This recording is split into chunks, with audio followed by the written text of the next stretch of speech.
ناظرین السلام علیکم، آپ دیکھ رہے ہیں پروگرام علم و حکمت غامدی کے ساتھ، اور میں ہوں آپ کا ہوسٹ محمد زبیر۔ آپ نے پچھلے پروگرام میں ہم نے جو بات کی تھی تنقید، اختلاف، مکالمہ اور اس کے آداب کے حوالے سے جو گفتگو کی تھی، ہم نے اپنے پہلے پروگرام میں اصولی مباحث پر بات کی تھی کہ اللہ اور اس کے رسول صلی اللہ علیہ وسلم کا احکامات ہیں جو واضح طور پر موجود ہیں۔ ظاہر ہے جب ہم مسلمان ہونے کا دعویٰ کرتے ہیں تو ہم ان سے سرتابی کی کوئی گنجائش نہیں رکھتے، اور جو ایجابی معاملات ہیں اس کے اندر جیسے کہ نماز ہے، روزہ ہے، زکوٰۃ ہے، حج ہے، اس میں غامدی صاحب نے واضح کر دیا تھا سورہ توبہ کی آیات کی روشنی میں کہ نماز اور زکوٰۃ یہ دو معاملات ایسے ہیں جس میں کہ معاشرہ یا سوسائٹی یا ریاست اگر مداخلت کرنا چاہے تو وہ اس کا حق رکھتی ہے، یعنی کہ اگر کوئی شخص ان معاملات کے اندر کوتاہی کرتا ہے تو ریاست اس سے باز پرس کر سکتی ہے۔ یہ اصولی بات کی تھی۔ ہم آگے چلتے ہیں، اسی کنٹینیویشن میں ہم دیکھتے ہیں کہ تنقید کے، اختلاف کے اور مکالمے کے آداب اسلام کیا طے کرتا ہے۔ بہت انیشل سی گفتگو ہم نے پچھلے پروگرام میں کی تھی، لیکن ہم اسی کو لے کے یہاں سے اب اپنے پروگرام کا باقاعدہ آغاز کرتے ہیں۔ میرے ساتھ حسب معمول تشریف رکھتے ہیں جناب جاوید احمد غامدی صاحب۔ السلام علیکم جاوید صاحب۔ وعلیکم السلام۔ جاوید صاحب، پچھلے پروگرام میں ہم نے اصولی بات تو کر لی تھی، تنقید اور اختلاف کے بارے میں جب میں نے آپ سے سوال کیا تھا، آپ نے کہا تھا اختلاف جو ہے وہ دینی مسائل میں بھی ہو سکتا ہے اور انتظامی اور معاشی معاملات میں بھی ہو سکتا ہے، تو جو دینی مسائل ہیں ان کے حوالے سے تنقید کے کیا آداب ہیں؟ میں نے آپ کے سوال کے جواب میں اسی وقت عرض کیا تھا کہ قرآن مجید نے جہاں ہمیں دین کی دعوت دینے کی حکمت عملی بتائی ہے، وہیں یہ بات بھی واضح کر دی ہے کہ اگر اختلاف ہو جائے تو ہمیں رویہ کیا اختیار کرنا چاہیے۔ میں نے اس میں دو لفظوں کی طرف توجہ دلائی تھی۔ قرآن یہ کہتا ہے کہ جادلہم باللتی ہے احسن، یعنی معاملے میں اگر کوئی اختلاف ہو گیا ہے تو اختلاف میں بحث ہوگی، تکرار بھی ہو جائے گی۔ آپ اختلاف کریں گے تو دوسرے کے ساتھ ایک حد تک آپ کہہ سکتے ہیں کہ کچھ مباحثے کی نوبت بھی آ جائے گی، لیکن یہ مباحثہ ہونا کیسے چاہیے؟ فرمایا کہ یہ احسن طریقے سے ہونا چاہیے۔ قرآن مجید کا یہی طریقہ ہے، یعنی وہ ایک بات بڑے اجمال کے ساتھ، بڑے ایجاز کے ساتھ، بڑے حسن کے ساتھ بیان کر دے گا، اس کو چند لفظوں میں سمیٹ دے گا، گویا دریا کو کوزے میں بند کر دیا ہے۔ اب یہ ہمارا کام ہے کہ ہم احسن طریقہ کیا ہوتا ہے اس کو علم و عقل کی روشنی میں سمجھیں۔ بات جتنی کہی گئی ہے اتنی بات پر تبصرہ کریں گے، اس کی جان کے درپیانی ہو جائیں گے، اس کے آبرو کے درپیانی ہو جائیں گے، مجادلے کو مجادلہ ہی رکھیں گے، مباحثے کو مباحثہ ہی رکھیں گے، اور بحث و مباحثے کے مابین یہ کوشش کریں گے کہ کسی جگہ پر بھی نہ ہماری آواز بلند ہو، نہ ہم کسی دوسرے کے اوپر چڑھ دوڑنے کا طریقہ اختیار کریں، نہ منہ میں کف بھرائے، نہ آستینیں چڑھا لی جائیں، بلکہ بات اس طرح کہی جائے کہ دلیل دی جا رہی ہے، دلیل کی بنیاد پر دوسرے کو قائل کرنے کی کوشش کی جا رہی ہے، اور اسلوب ایسا دل نشین ہے، ایسا معنی خیز ہے، اس کے اندر ایک خاص نوعیت کی خیرخواہی ہے جو آپ دیکھ رہے ہیں، کیونکہ رسالت مآب صلی اللہ علیہ وسلم نے پھر بہت سی روایتوں میں ہمیں یہ بتایا کہ الدین والنصیحہ، دین نام خیرخواہی کا ہے، یعنی دین کی حقیقت ہی یہ ہے کہ آپ دوسرے کا بھلا چاہتے ہیں۔ جب آپ دوسرے کا بھلا چاہتے ہیں تو اس کو احساس ہونا چاہیے کہ آپ اس کا بھلا چاہتے ہیں۔ جس وقت آپ کسی شخص کو کاٹ پھینکنے کے لیے فتویٰ بازی شروع کر دیتے ہیں، آپ ملت سے اس کو الگ کرنے کے فیصلے سنانا شروع کر دیتے ہیں، آپ اس کے محرکات طے کرنا شروع کر دیتے ہیں، آپ اس کی نیت پر حملہ آور ہو جاتے ہیں، آپ استدلال کا طریقہ اختیار کرنے کی بجائے دھمکیاں میز گفتگو شروع کر دیتے ہیں، آپ اس کی جان مال آبرو کے درپے ہو جاتے ہیں، تو آپ اپنے حدود سے تجاوز کرتے ہیں۔ آپ کا کام یہ تھا کہ آپ اسلوب احسن رکھیں، خیرخواہی کے جذبے، جس کو نصح سے تعبیر کیا گیا، خیرخواہی کے جذبے کے ساتھ بات کریں، اور آپ کا انداز ایسا ہونا چاہیے کہ گویا آپ اپنے بھائی کو غلطی سے نکالنا چاہتے ہیں، اور چونکہ اسلام کی بنیاد پر آپ کا جو تعلق قائم کر دیا گیا ہے، فَإِخْوَانُكُمْ فِي الدِّينِ، وہ دین میں بھائی ہونے کا تعلق ہے، تو ایک بھائی اپنے بھائی کے ساتھ جب بات کرے گا تو دشمنی کے انداز میں تو بات نہیں کرے گا، مخاصمت کے انداز میں تو بات نہیں کرے گا، اس کی تو خواہش یہی ہوگی کہ وہ اپنے بھائی کے ساتھ محبت کا اظہار کرے اور تعلق خاطر کا واسطہ دے کر اپنی بات سمجھانا چاہے۔ تو یہ ساری چیزیں جو ہیں یہ جادلہم باللتی احسن کے ان دو لفظوں کے اندر چھپی ہوئی۔ جاوید صاحب، جب رسالت مآب صلی اللہ علیہ وسلم اس دنیا میں موجود تھے تو ظاہر ہے کہ جب اختلاف ہوتا تھا تو لوگ آپ کی طرف رجوع کرتے تھے۔ رسالت مآب صلی اللہ علیہ وسلم کے دنیا سے رخصت ہو جانے کے بعد کا جو معاشرہ ہے، چاہے وہ صحابہ کرام کا دور ہو یا بعد کے ہمارے اسلاف کا دور ہو، اس میں کیا اختلافات انہی اصولوں کی بنیاد پر ہوا کرتے تھے جیسے کہ آپ بیان فرما رہے ہیں؟ ایسا ہی ہے، صحابہ کرام کے مابین جتنے بھی مذہبی معاملات کے اختلافات ہوئے ہیں وہ اسی طریقے سے ہوئے ہیں، یعنی انہوں نے بحث کی ہے، گفتگو کی ہے، استدلال کیا ہے۔ اس زمانے میں آپ دیکھیے کہ ابلاغ کے ذرائع نہیں تھے، مورخین قلم لے کر نہیں بیٹھے ہوئے تھے، میڈیا اس طرح موجود نہیں تھا، اخبارات نہیں نکلتے تھے، کالم نہیں لکھے جاتے تھے، ایک ایک خبر کو نشر کر کے گھر گھر تک نہیں پہنچایا جا سکتا تھا۔ اس کے باوجود ان کے اختلافات کی پوری تفصیلات ہمیں معلوم ہے، گفتگو کیا ہوئی، بات کیا ہوئی، استدلال کیا کیا گیا، اور اس میں بڑے بڑے اختلافات ہیں جو زیر بحث ہیں۔ بلکہ ہمارے جو فقیہ ہیں ائمہ اربعہ، ان کے درمیان بھی بڑے اختلافات ہیں۔ ظاہر ہے کہ جب آپ کہتے ہیں کہ 4 امام ہمارے ہاں ہیں، اگرچہ 4 امام تو وہ ہیں کہ جن کی شہرت زیادہ ہوئی، جن کے معتقدین کی تعداد بہت زیادہ ہے، ورنہ ائمہ اور بھی بہت سے ہیں، یعنی دسیوں کی تعداد میں ایسے لوگ ہیں جو فی الواقع ائمہ ہی کے منصب کے اہل تھے، انہوں نے اپنی رائے پیش کی، اور اس میں بعض اوقات جس طرح کہ ہم بات کر رہے ہوتے ہیں سخت لب و لہجہ بھی اختیار کر لیتے ہیں، لیکن وہ سخت لب و لہجہ بھی خیرخواہی کا ہوتا ہے، اس میں ایک دوسرے کی عزت اور احترام کو ملحوظ رکھا جاتا ہے۔ اختلافات تو ہوئے ہیں، اختلافات انسانی زندگی کا حسن ہے، اختلافات ہی سے جدت اور تنوع پیدا ہوتا ہے، اختلافات سے راستے کھلتے ہیں۔ اختلاف کوئی بری چیز نہیں ہے، مخالفت بری چیز ہے۔ یعنی اختلاف کا مطلب تو یہ ہے کہ میں آپ کی رائے کو صحیح نہیں سمجھتا، وہ کسی معاشرتی معاملے میں بھی ہو سکتا ہے، کسی سماجی معاملے میں بھی ہو سکتا ہے، کسی سائنسی معاملے میں بھی ہو سکتا ہے۔ اختلاف ہوگا تو نئی راہیں کھلیں گی، نیا استدلال سامنے آئے گا، کوئی نئی حقیقت واضح ہوگی۔ اختلاف کوئی بری چیز نہیں، اصل چیز یہ ہے کہ آپ نے اس کے آداب کیا ملحوظ رکھے ہیں، یعنی ایک دوسرے کی عزت ملحوظ رکھی ہے۔ دیکھیے جو میوچل رسپیکٹ ہے، باہمی احترام، اس کو ملحوظ رکھ کے آپ استدلال کی بنیاد پر 10 گھنٹے اختلاف کرتے رہیے۔ تو جاوید صاحب، جب آپ یہ فرما رہے ہیں کہ صحابہ کرام کے زمانے میں بھی رسالت مآب صلی اللہ علیہ وسلم کے دنیا سے چلے جانے کے بعد صحابہ کرام کے مابین، ہمارے اسلاف کے مابین بھی ان اصولوں کو ملحوظ رکھا گیا، تو پھر خرابی کہاں سے پیدا ہوئی کہ آج ہم جو ہے وہ ایک دوسرے کے اختلاف، ایک دوسرے کے جو پوائنٹ آف ویو ہیں، نظریات ہیں، ان کو سننے تک کا گوارا نہیں کرتے؟ کہاں سے یہ خرابی پیدا ہوئی ہے؟ اگر تو آپ کی مراد یہ ہے کہ یہ کس دور سے ایسا ہوا، تو میں اس کے جواب میں یہ عرض کروں گا کہ ہمارا جو مذہبی فکر ہے اس وقت مدرسوں میں پڑھایا جاتا ہے، اس کی بنیاد پر کتابیں لکھی جاتی ہیں، ہمارے ہاں عام طور پر علماء اس کو مساجد میں بیان کرتے ہیں۔ ایک تو یہ چیز ہے کہ اس کے اندر بعض ایسے مباحث ہیں جو انسان کا ذہن ایسا بنا دیتے ہیں کہ اس کے نتیجے میں اختلاف وہیں پہنچ جاتا ہے، لہٰذا ان چیزوں کو ایڈریس کرنا چاہیے۔ یعنی وہ چند چیزیں ہیں، آپ چاہیں گے تو میں اس کی تفصیل کر دوں گا، جو فی الواقع ہمارے مذہبی فکر میں موجود ہیں، وہ ایک درجے میں ظہور پذیر ہوتی ہیں تو ایک نوعیت کے معاملات پیدا ہو جاتے ہیں، وہی درجہ ذرا بڑھ جاتا ہے تو دوسری نوعیت کے معاملات پیدا ہو جاتے ہیں، اور وہی درجہ جب ایک آخری انتہا پر پہنچتا ہے تو اس کے نتیجے میں دہشت گردی پیدا ہو جاتی ہے۔ لیکن اس کی بنیادیں وہاں موجود ہیں، ان بنیادوں کو ٹھنڈے دل و دماغ کے ساتھ سمجھنے کی کوشش کرنی چاہیے، ان کا علمی جائزہ لینا چاہیے، ان کے اطلاقات کو دیکھنا چاہیے، پھر یہ کہ ان کی انٹرپریٹیشن میں کہاں غلطی ہوتی ہے اس کا جائزہ لے کے دیکھنا چاہیے۔ ایک پہلو یہ ہے۔ دوسری چیز یہ ہے کہ اس کا ظہور جس صورت میں نے آپ سے عرض کیا نا کہ آخری درجے میں بعض اوقات ہو جاتا ہے، اس کے عوامل کبھی کبھی پیدا ہوتے ہیں۔ چنانچہ مسلمانوں کی تاریخ میں مثال کے طور پر خوارج پیدا ہوئے، بالکل ابتدا میں پیدا ہو گئے، صحابہ کرام کے دور میں ہوئے، انہوں نے اختلافات کو اسی انتہا تک پہنچا دیا۔ اس کے بعد آپ کے علم میں ہے کہ فدائین کا گروہ پیدا ہوا، علامہ اقبال نے جن کے بارے میں یہ کہا ہے نا، برگ حشیش، یعنی انہوں نے ایک طرح سے حشیش کو اپنی علامت بنا لیا تھا، اور اسی کی بنیاد پر وہ اپنی پوری دعوت برپا کر رہے تھے۔ حسن بن صبا کے جو پیروکار ہیں، ان لوگوں کے ہاں بھی اختلافات یہیں پہنچ گئے، اور انہوں نے باقاعدہ اپنی طاقت منظم کر لی، بے شمار اہل علم ان کی تلوار کا، ان کے خنجر کا نشانہ بنے۔ جاوید صاحب، تھوڑا سا یہاں پر آپ کو انٹرپٹ کروں گا، ناظرین ایک مختصر سا بریک لے کر واپس آتے ہیں، گفتگو کو یہیں سے کنٹینیو کریں گے بریک کے بعد۔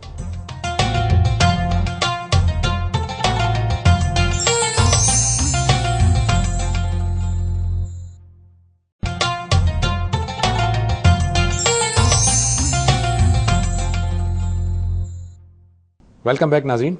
جی جاوید صاحب، آپ فرما رہے تھے کہ یہ خوارج پیدا ہوئے اور مستشرقین پیدا ہوئے، یہ سارے فدائین جن کا آپ نے ذکر کیا، یہ ساری چیزیں ہیں۔ آپ نے جو بنیادی وجہ بتائی وہ یہ کہ فکر ہے جو ہمارے علماء کے درمیان موجود ہے، اس کی بنیادیں موجود ہیں، وہ ایک درجے پہ آتی ہے تو کچھ اور مسائل جنم لیتے ہیں، وہ دوسرے اور تیسرے درجے پر جاتی ہے تو مسائل کچھ اور ہوتے ہیں۔ کوئی مثال سے آپ واضح کریں گے کہ یہ آپ کیا بتانا چاہ رہے ہیں اس میں؟ مثال کے طور پر دیکھیے کہ آپ کا مذہبی فکر یہ کہتا ہے کہ اگر کوئی شخص اسلام کو چھوڑ کر کفر اختیار کر لیتا ہے تو اس پر ارتداد کا حکم لگایا جائے گا، ٹھیک ہے، اور ارتداد کی سزا موت ہے۔ یہ آپ نے ایک بنیادی مسئلہ بیان کر دیا. ٹھیک. اب یہاں سے کچھ فروع پیدا ہو جائیں گے. کسی شخص پر یہ حکم کون لگائے گا؟ فرض کر لیجئے کہ علماء یہ کہتے ہیں کہ ہم لگائیں گے، ہم بتائیں گے کفر کیا ہے، ہم بتائیں گے ایمان کیا ہے. اب اگلا سوال پیدا ہو گیا، کیا وہ جب یہ بتائیں گے تو اس کو محض بتانے کی حد تک رکھیں گے یا فتویٰ صادر کر دیں گے؟ ایک بڑے لمبے عرصے سے وہ فتویٰ صادر کر رہے ہیں، لہٰذا وہ فتویٰ بھی دے سکتے ہیں اور یہ کہہ سکتے ہیں کہ یہ آدمی مرتد ہے. ٹھیک ہے. ایک عام آدمی تک پیغام پہنچ گیا. اب یہ پیغام پہنچ گیا تو یہ تو واضح کر دیا انہوں نے کہ یہ آدمی واجب القتل ہو چکا ہوا ہے. جب یہ بات واضح کر دی تو اب تو صرف نفاذ کا مسئلہ رہ گیا نا. تو نفاذ کے مسئلے میں اب تھوڑی سی بحث ہو جائے گی کس نے نفاذ کرنا ہے.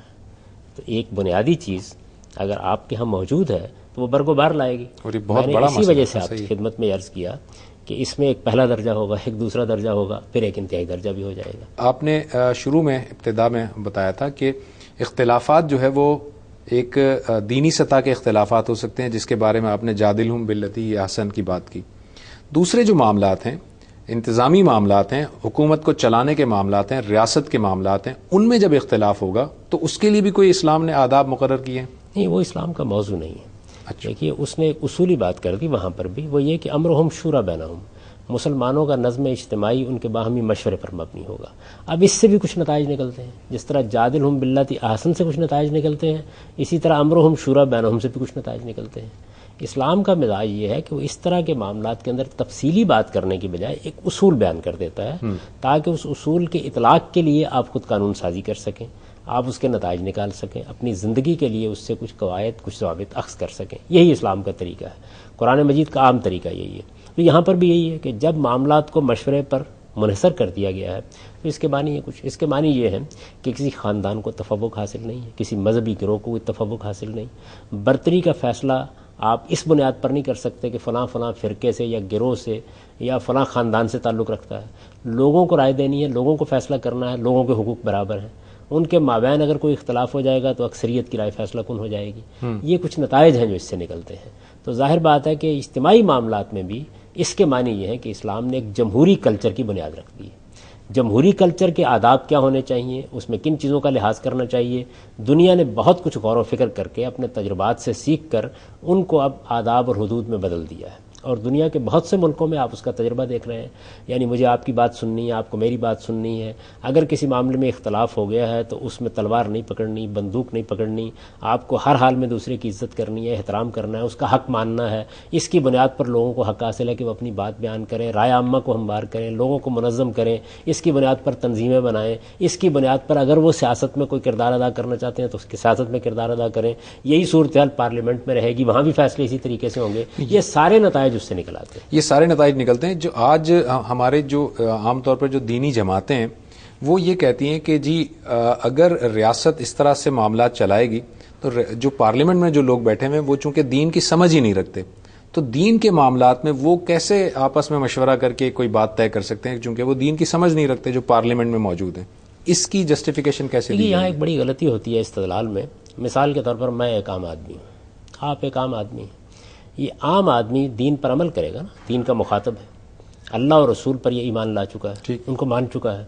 مجھے اور آپ کو جب یہ ضرورت پیش آتی ہے کہ ہم دین کی بات سیکھیں یا جانیں تو ہم کسی صاحب علم کی طرف رجوع کریں گے، قرآن مجید کا مطالعہ کریں گے. اس کے بعد کون فیصلہ کرے گا کہ کیا چیز اپنانی ہے؟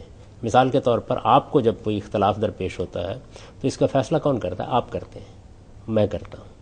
یہ فیصلہ جب فرد خود کرتا ہے تو معاشرہ بھی کرے گا. پارلیمنٹ کیا چیز ہے؟ پارلیمنٹ اصل میں معاشرے کا ظہور ہے.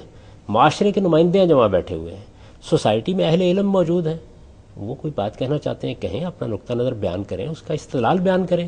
جس طرح فرد اپنے انتخاب کی بنیاد پر چاہتا ہے تو امام ابو حنیفہ کی رائے کو اختیار کر لیتا ہے، چاہتا ہے تو امام شافعی کی رائے کو اختیار کر لیتا ہے، چاہتا ہے تو آج کے کسی صاحب علم کی رائے کو اختیار کر لیتا ہے. اسی طرح معاشرہ کر لے، اسی طرح معاشرہ کرتا ہے. ایک بہت امپورٹنٹ بات ہے، اس میں مزید آپ سے میں ایک مثال کے ذریعے سے بات کو ذرا چاہوں گا واضح کیجیے گا. ایک ناظرین چھوٹا سا بریک لیتے ہیں اور بریک کے بعد گفتگو کو یہیں سے کنٹینیو کرتے ہیں.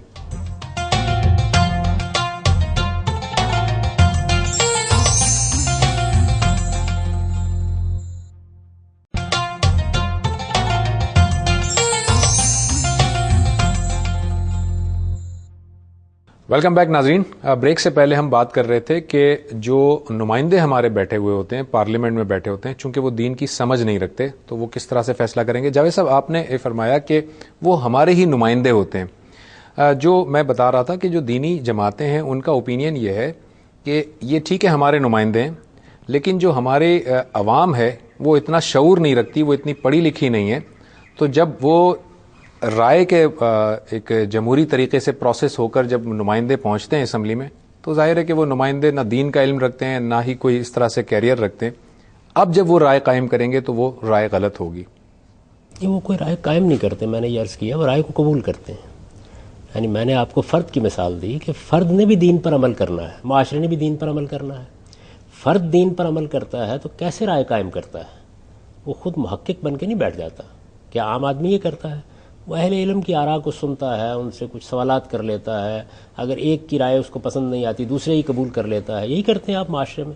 آپ کی سوسائٹی کے اندر جتنے بھی لوگ ہیں، مسلمان اس وقت 1 ارب سے زیادہ تعداد میں ہیں، انہوں نے مختلف نقطہ نظر قبول کر رکھے ہوئے ہیں. کوئی حنفی ہے، کوئی شافعی ہے، کوئی مالکی ہے. کس بنیاد پر قبول کیے ہیں؟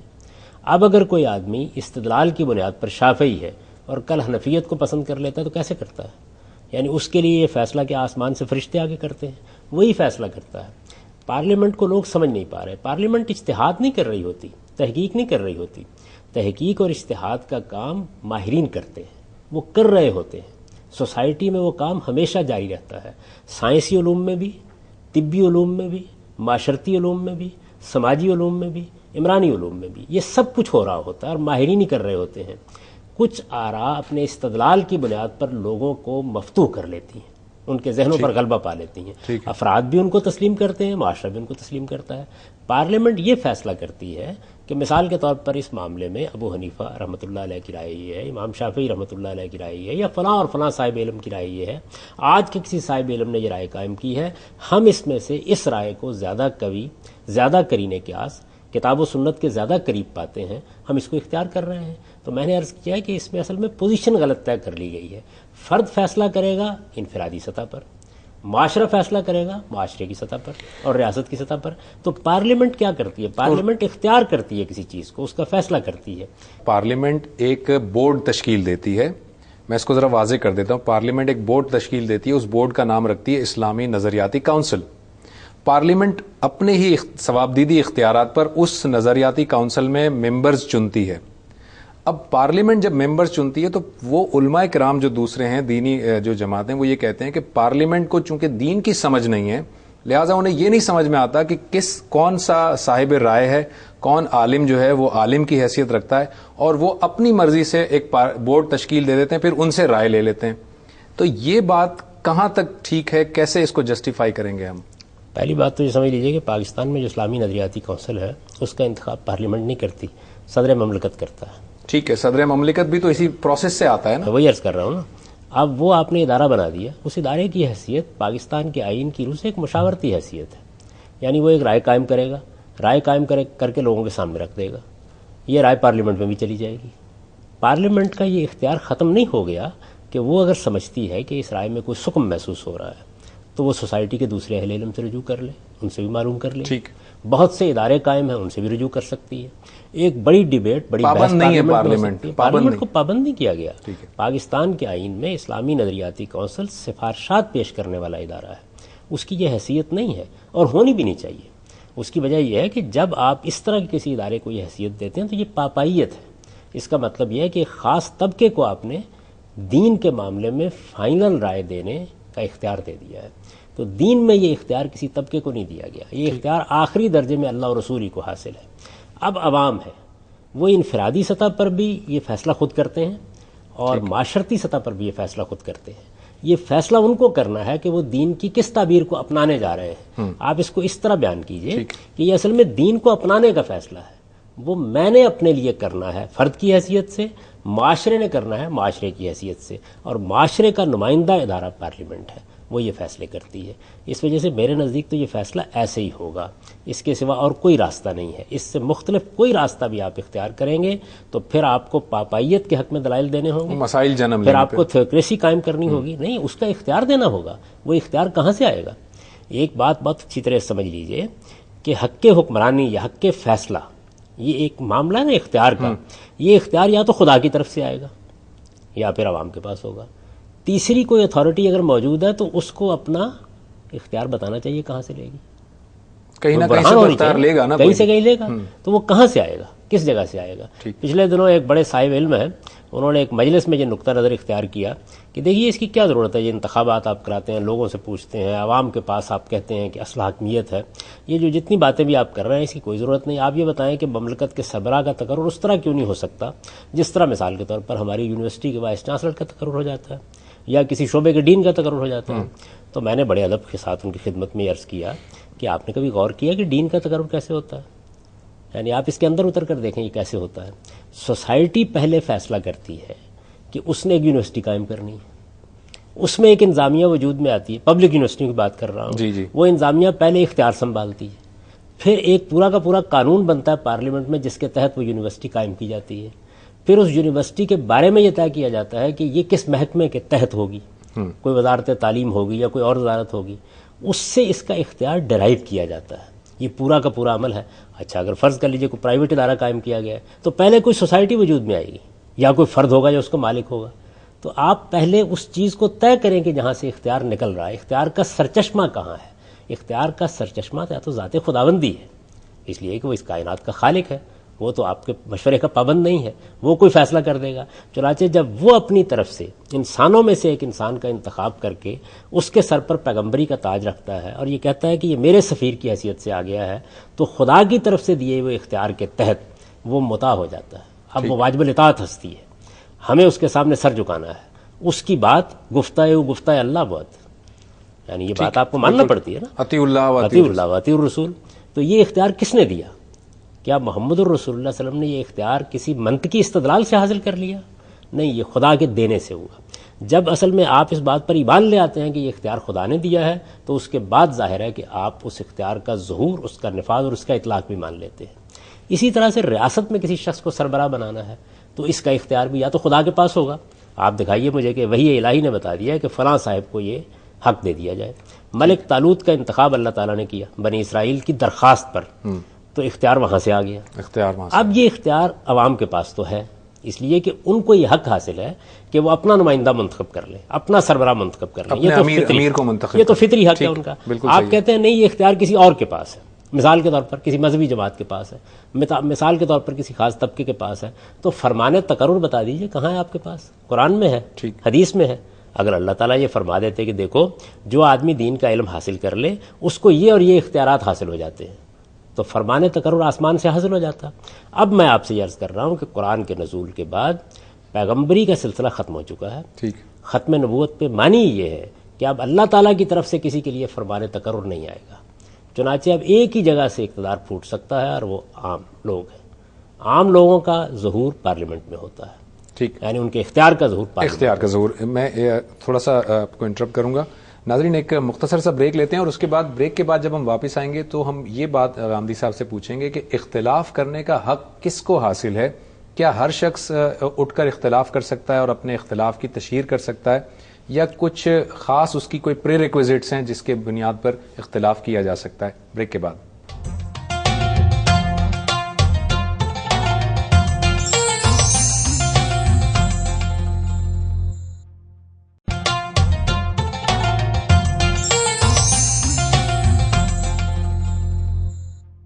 ویلکم بیک ناظرین.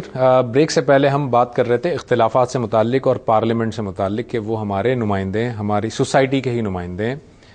جاوید صاحب یہ بتائیے کہ اختلاف کا حق کس کو حاصل ہے؟ کیا کوئی بھی شخص اٹھ کر جو ہے وہ میرے جیسا عام شخص کھڑا ہو کر اختلاف کر سکتا ہے، کسی بہت بڑے عالم کی رائے کو چیلنج کر سکتا ہے؟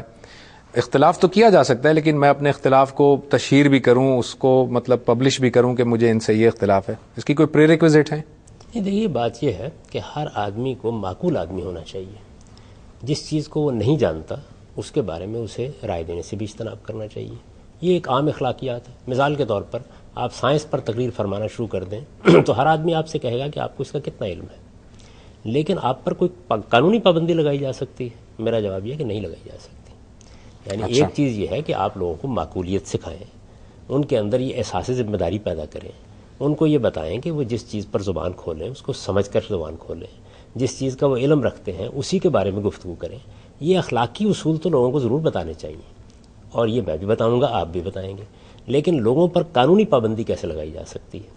قانونی پابندی تو صرف وہاں لگائی جائے گی جہاں پر کوئی ناشائستہ بات ہو رہی ہے، جہاں حدود سے تجاوز ہو رہا ہے، جہاں کسی کے اوپر کوئی طعن و تشنیع کی جا رہی ہے، کسی کی عزت یا آبرو پر حملہ کیا جا رہا ہے. کیونکہ اللہ تعالیٰ نے اور اللہ کے پیغمبر نے ہمارے جان، مال اور آبرو کو حرمت دی ہے. تو جب تک اس کے خلاف کوئی تعدی نہیں ہوتی اور کوئی آدمی اپنا اختلاف بیان کر رہا ہے، ایک شخص مثال کے طور پر یہاں کھڑا ہو جاتا ہے کسی پارک میں، یا مثال کے طور پر انگلستانی کے ہائیڈ پارک میں کھڑا ہو جاتا ہے اور کھڑا ہو کر یہ تقریر شروع کر دیتا ہے کہ زمین سورج کے گرد نہیں گھومتی، تو آپ کے خیال میں اس کو جیل میں ڈال دینا چاہیے؟ لوگ موجودہ زمانے میں چونکہ سائنسی علوم سے بہت واقف ہیں تو وہ ہنس کر چلے جائیں گے. زیادہ سے زیادہ یہ ہے کہ میری جیسا کوئی آدمی، آپ جیسا کوئی آدمی اسے بحث کر لے گا، ہو جائے گی. یعنی اس معاملے میں اتنی تشویش کیوں ہے؟ اگر ایک بات کے اندر وزن ہے، قوت ہے، تو وہ لوگوں تک پہنچ جائے گی. اس معاملے میں اتنی تشویش جاوید صاحب اس لیے ہے کہ آپ نے خود ہی اس کا جواب دے دیا کہ لوگ چونکہ سائنٹیفک علوم سے واقف ہیں تو ہنس کر چلے جائیں گے، لیکن لوگ مذہبی علوم سے واقف نہیں ہیں تو جذباتیت پر اتر آئیں گے. یہ مسئلہ ہے، کیونکہ لوگوں کو علم نہیں ہے نا، تو وہ جذباتیت پر اتر آئیں گے. پھر اگر کوئی شخص یہ کہے گا مذہب کے معاملے میں کہ یہ جی ایسا نہیں اور ایسا ہے، اور وہ کھڑے ہو کر کہے گا، تو لوگ ہنس کر نہیں چلے جائیں گے، لوگ اس کے خلاف اتر آئیں گے، اس کے خلاف آمادہ ہو جائیں گے کوئی حرکت کرنے کے لیے، کیونکہ وہ مذہب کو جانتے نہیں ہیں. اصل مسئلہ یہاں سے شروع ہو رہا ہے. اصلاح اس کی کرنی چاہیے. کیسے دو کی جائے چیزوں گی کی اصلاح کرنی چاہیے. ایک تو لوگوں کو یہ بتانا چاہیے کہ جب وہ ایک مذہب کو مانتے ہیں تو انہیں اپنے مذہب کو جاننا بھی چاہیے. اتنا جاننا چاہیے جتنا جاننا ایک عام آدمی کے لیے ضروری ہے.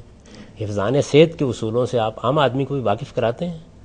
ظاہر ہے کہ ہر آدمی ماہر طب تو نہیں ہوتا، لیکن ضروری اصول اس کو بتائے جاتے ہیں. مذہب سے بھی جتنی ضروری واقفیت ایک عام آدمی کو ہونی چاہیے، وہ واقفیت ہمیں اس کو حاصل کرنے میں مدد دینی چاہیے. ایک چیز یہ. دوسرے یہ کہ اگر اس کو واقفیت ہے یا نہیں ہے، دونوں صورتوں میں اس کو یہ چیز سکھانی چاہیے کہ اس کا کام جذبات میں آنا نہیں ہے، نہ اس طریقے سے کسی کا منہ بند کرنا ہے، نہ جذبات میں آ کر کوئی اقدام کرنا ہے. اس کے معاملے کو وہ کسی صاحب علم کے سامنے پیش کر دیں. اگر ان کو کوئی غلط فہمی ہو رہی ہے تو رفع ہو جائے گی. تو میرے نزدیک بات یہ ہے کہ جب کوئی آدمی کسی چیز کا علم نہیں رکھتا تو جلد یا بدیر یہ بات ہر شخص پر واضح ہو جاتی ہے. ایسا نہیں ہو سکتا کہ مجرد بے علمی کی بنیاد پر کوئی بات لوگوں کے اندر اثر پیدا کر لے. اہل علم اپنا فریضہ اگر ادا کریں گے تو وہ اس کی استدلال سے تردید کر دیں گے. یعنی تردید کا کام بھی استدلالی سے ہونا چاہیے. قانونی پابندیاں لگانے سے کسی چیز کو ختم نہیں کیا جا سکتا، اور قانونی پابندی کے لیے آپ کے پاس وجہ جواز ہونی چاہیے. وہ وجہ جواز پھر میں عرض کروں گا کہ کہیں سے آئے گی نا، یا تو خدا بتائے گا کہ یہ پابندی لگا دو. اگر قرآن مجید کے مابین الدفتین یا کسی حدیث میں رسالت میں آپ صلی اللہ علیہ وسلم نے یہ کہا ہے کہ اگر کوئی آدمی اس طرح سے بات کرے تو اس پر یہ پابندی لگا دو، یا اس کو یہ سزا دو، یا اس کو جیل میں ڈال دو، کوئی ایسی بات ہے؟ اگر اس طرح کی بات ہے تو پھر تو آپ کے پاس ایک دلیل ہوئی. اگر ایسا نہیں تو کیا عقل عام یہ کہتی ہے کہ ایسا کرنا چاہیے؟ یہی کہا جائے گا کہ لوگوں کے مابین اگر کوئی حماقت ہو رہی ہے، بیوقوفی ہو رہی ہے، یہ حماقت اور بیوقوفی ہے. یعنی ایک آدمی طب سے واقف نہیں ہے، وہ کھڑا ہو گیا ہے اور لوگوں کو اس نے طبی مشورے دینا شروع کر دیے، اس نے دواؤں کی تشخیص بیان کرنا شروع کر دی ہے مثال کے طور پر. ٹھیک ہے. اب انسانی صحت کوئی معمولی چیز تو نہیں ہے، لیکن جب وہ ایسا کرے گا تو اس کی ہم غلطی واضح کر دیں گے. البتہ اگر وہ اتھارٹی کلیم کرتا ہے کسی موقع کے اوپر تو ظاہر بات ہے کہ اس کی اتھارٹی کو آپ چیلنج کر سکتے ہیں. آپ اس کو کہہ سکتے ہیں کہ بھائی تمہیں اپنی حیثیت سمجھنی چاہیے، پہچاننا چاہیے اور اس کے مطابق بات کرنی چاہیے. یہ سب کچھ ہوگا کیسے؟ دلیل سے، استدلال سے. استدلال میں بڑی طاقت ہے. جب آپ اس کے ذریعے سے اب تردید کرتے ہیں کسی آدمی کی تو ہر معقول آدمی کی سمجھ میں یہ بات آ جاتی ہے کہ ایک احمق آدمی، عطائی آدمی بات کر رہا تھا. اچھا، ایک احمق آدمی اور عطائی آدمی بات کر رہا ہے، وہ تو اس لیے کر رہا ہے کہ وہ احمق آدمی ہے. لیکن جو صاحب الرائے ہیں، جو علم رکھتے ہیں، جب وہ اس طرح سے بات کرتے ہوں، جب وہ کسی دوسرے صاحب الرائے کی بات کو سننے کو گوارا نہ کرتے ہوں، تو پھر جو ان کی فالوورشپ ہے، جو فالوشپ ہے، جو ان کے ماننے والے ہیں، وہ تو اسی طرح کا رویہ رکھیں گے. تو اس کا مطلب غلطی تو پھر یہاں سے ہو رہی ہے کہ ہمارے جو علماء کرام ہیں، میں سب کی بات کر رہا ہوں، ان کا جو اس طرح کا ایک رول ہے کہ وہ اپنے جو فالوورز ہیں ان کی وہ پراپر تربیت نہیں کر پا رہے. یہ ایک ایشو ہے آپ کے نظر میں؟ دیکھیے بات یہ کہ اس سے وہ بات بالکل واضح ہو گئی کہ اصل میں عام آدمی کو ہم بنا رہے ہوتے ہیں جو کچھ بنا رہے ہوتے ہیں. یعنی اگر اس کے اندر غیر سائنسی رویے ہیں تو وہ بھی اصل میں دانشور پیدا کر رہے ہیں. اگر اس کے اندر جذباتیت ہے تو اس کو پیدا کرنے کا کام بھی یا تو علماء انجام دے رہے ہوں گے یا دانشور انجام دے رہے ہوں گے. اس لیے کہ سوسائٹی کے اذہان پر انہی کی حکومت ہوتی ہے. تو علماء میں اگر کچھ لوگ ایسے ہیں، میں تو دونوں طرح کے لوگوں سے واقف ہوں، ان لوگوں کو بھی جانتا ہوں کہ جو ہمیشہ رضانت کی تعلیم دیتے ہیں، وہ لوگوں کو بتاتے ہیں کہ آپ کو اپنے حدود میں رہنا چاہیے، دوسرے لوگوں کا احترام کرنا چاہیے، اور یہ ہر صاحب علم کی ذمہ داری ہے کہ وہ اپنے معتقدین کو، اپنے ساتھ محبت رکھنے والوں کو، اپنے متوسلین کو یہ بتائے کہ ہم میں سے کوئی بھی پیغمبر نہیں ہے، ہم پر وحی نہیں آتی، ہم استدلال سے کسی بات کو جانتے ہیں، دنیا میں علم کی اجارہ داری کسی کی نہیں ہے، کوئی بھی شخص صاحب علم ہو سکتا ہے، اس کی رائے بھی سنو، ہماری رائے بھی سنو، جو بات تمہیں علم و استدلال کی بنیاد پر پوری اترتی لگے اس کو قبول کرو، اگر ایک رائے میں کوئی ایسی چیز محسوس ہو کہ جس میں تمہیں کوئی خلجان پیدا ہو جائے، دوسرے صاحب علم سے اس کی تحقیق کر لو۔ یہ عام آدمی کو کرنا چاہیے، اور عام آدمی کو اس کی تعلیم بھی دینی چاہیے۔ اگر آپ یہ تعلیم دیں گے تو معاشرے میں تحمل پیدا ہوگا، بردباری پیدا ہوگی، ایک دوسرے کی عزت کا احساس پیدا ہوگا۔ اس کی تعلیم ہمیں دینی ہے۔ بنیادی مسئلہ یہ ہے کہ ہم اس معاملے میں استدلال کی زبان استعمال نہیں کرتے، فتوے کی زبان استعمال کرتے ہیں۔ علم کی زبان استدلال کی زبان ہے، وہ فتوے کی زبان نہیں۔ فتوے کی زبان استعمال کرتے ہیں۔ یہ جاوید صاحب، یہ بعض اوقات رد عمل کی وجہ سے بھی ہوتا ہے۔ میں اس پہ گفتگو کروں گا۔ ناظرین، ایک چھوٹا سا بریک لیتے ہیں اور بریک کے بعد واپس آ کر یہ بات کریں گے کہ سم ٹائم یہ عمل نہیں ہوتا بلکہ کسی عمل کا کوئی رد عمل ہوتا ہے۔ بریک کے بعد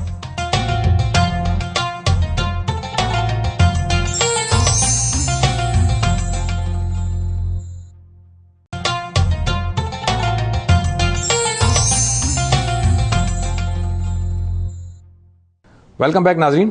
بریک سے پہلے ہم بات کر رہے تھے کہ فتوے والی بات نہیں ہونی چاہیے، استدلال کا طریقہ ہونا چاہیے۔ جاوید صاحب، بعض صورتوں میں ہم یہ دیکھتے ہیں اور مختلف لوگوں سے جب ہم بات کرتے ہیں تو پتہ چلتا ہے کہ جی فلاں طبقے کی طرف سے چونکہ یہ زیادتی ہوئی ہے اس لیے اس کے جواب میں ہم یہ بات کر رہے ہیں، اور فلاں طبقے کی طرف سے یہ معاملہ ہوا تو اس لیے ہم اس کو جواب دے رہے ہیں، کیونکہ اگر ہم ایسا نہیں کریں گے تو زیادتیاں جو ہیں وہ مزید ہوتی جائیں گی، بڑھتی جائیں گی۔ اس بارے میں آپ کیا کہیں گے؟ اللہ تعالیٰ تو اس سے بالکل برعکس بات کہی ہے۔ وہ تو کہتے ہیں کہ ادفع باللتی ہی احسن، یعنی وہی کہتے ہیں کہ اگر کوئی برائی آپ کے ساتھ کی جاتی ہے یا کوئی غلط رویہ اختیار کیا جاتا ہے تو اس کا بہتر طریقے سے جواب دیں آپ، اور پھر یہ کہتے ہیں کہ صبر کے ساتھ اپنی بات کہیں۔ شیطان کبھی تمہیں اس بات پر آمادہ نہ کر دے کہ تم جذبات میں آ کے، اشتعال میں آ کے کوئی بات کہہ بیٹھو۔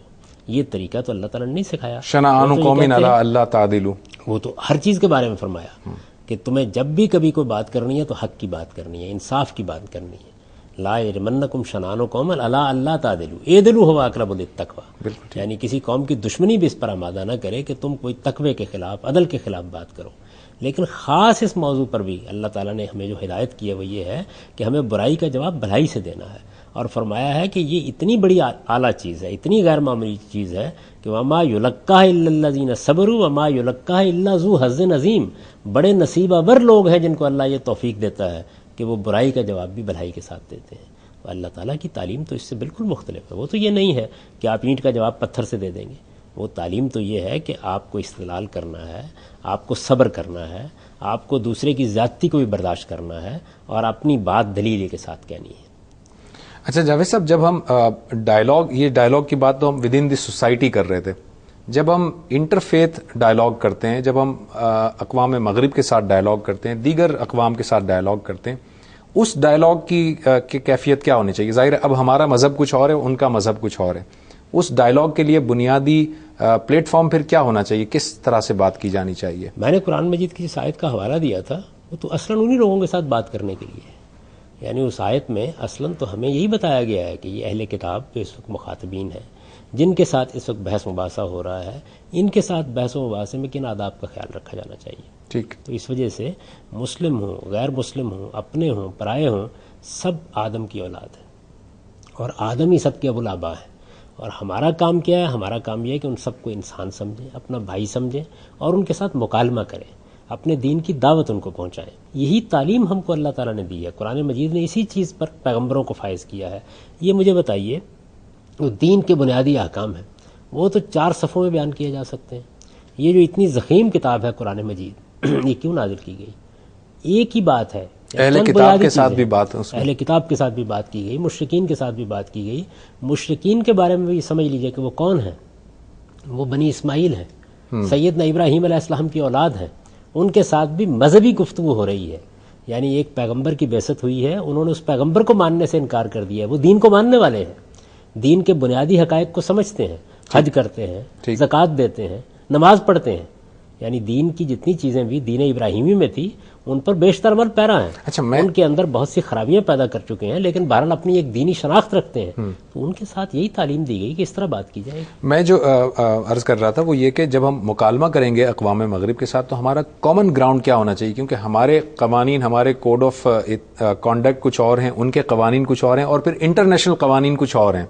ہو سکتا ہے وہ انٹرنیشنل قوانین ایسے ہوں جو ہمارے قوانین سے میچ نہ کرتے ہوں.